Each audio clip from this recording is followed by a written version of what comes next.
கர்த்தருக்குள் அன்பான தேவ பிள்ளைகளே, ஆண்டவரும் இரட்சகருமாகிய இயேசு கிறிஸ்துவின் நாமத்தினால் உங்களுக்கு என் அன்பின் வாழ்த்துதல்.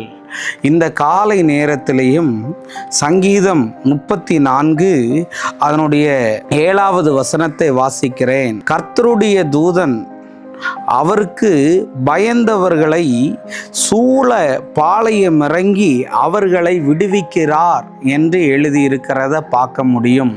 இன்னைக்கு ஆண்டவர் உங்களை பார்த்து சொல்லுகிறார், நீங்க எந்தெந்த காரியத்தில எல்லாம் விடுதலை இல்லாம இருக்கிறீங்களோ அந்தந்த காரியத்தில எல்லாம் நிச்சயமாய் அவர் உங்களை விடுதலையாக்க போகிறேன் என்று ஆண்டவர் சொல்லுகிறார்.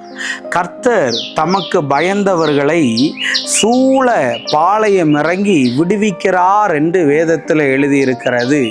அன்னைக்கு சாத்ராக், மேஷாக், ஆபேத் நேகோவை எரிகிற அக்கினி சூளையில போட்டபோது அவர்கள் சொன்னார்கள், நாங்கள் ஆராதிக்கிற தேவன் எங்களை விடுவித்தாலும் விடுவிக்காவிட்டாலும் இந்த பொற்சலையை வணங்க மாட்டோன்னு. ஆனால் அவர்களை கொண்டு போய் தீ சூளையில் போட்டபோது என்ன நடந்தது தேவ பிள்ளைகளே? 3 பேராய் போட்டபோது போட்டது 3 பேர் தான், வெளியே வந்தது 4 பேராய் வெளியே வந்தார்கள்.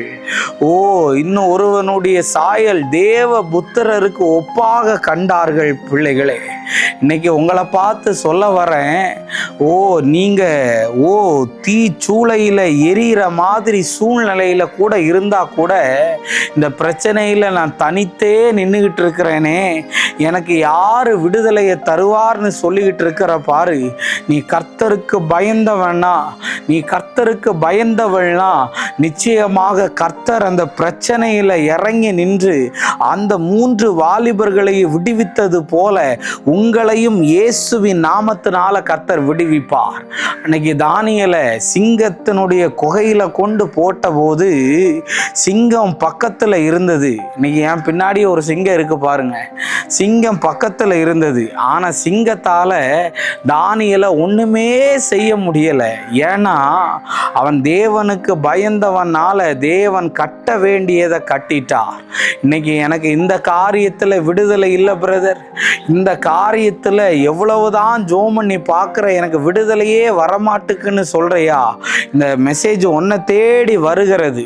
எந்த காரியத்தில் பாவத்திலிருந்து விடுதலையாக முடியல, சத்துருவனுடைய பிடியிலிருந்து விடுதலையாக முடியல, என்னுடைய போராட்டத்திலிருந்து விடுதலையாக முடியலையேன்னு சொல்லிட்டு இருக்கிறையா? உன்னை கர்த்தர் நிச்சயமாய் விடுதலையாக்க போகிறார். உன்னை அழிக்க வந்த அக்கினியா இருக்கலாம், உன்னை கடிக்க வந்த எந்த சத்துருவா இருக்கலாம், தேவன் அவைகளை அழித்து உன்னை நிச்சயம் விடுதலையாக்கி உன்னை இந்த டிசம்பர் மாதம் சாட்சியாக நிறுத்துவார். நம்ம ஜெபிப்போம். அன்பான நல்ல ஆண்டவரே, இந்த நேரத்துக்காக உமக்கு நன்றி சொல்றப்பா. ஆண்டவரே, கர்த்தர் தமக்கு பயந்தவர்களை விடுதலையாக்குகிற தேவன். எவ்வளவு பெரிய போராட்டங்களாக இருந்தாலும் கர்த்தர் இந்த பிள்ளைகளை விடுதலையாக்கி விடும்படி நான் ஜெபிக்கிறேன். உம்முடைய வல்ல நாமத்தை மகிமைப்படுத்தும் இயேசுவின் நாமத்தில் வேண்டுகிறேன் நல்ல பிதாவே. ஆமேன், ஆமேன், ஆமேன். God bless you. கர்த்தர் உங்களை ஆசீர்வதிப்பார்.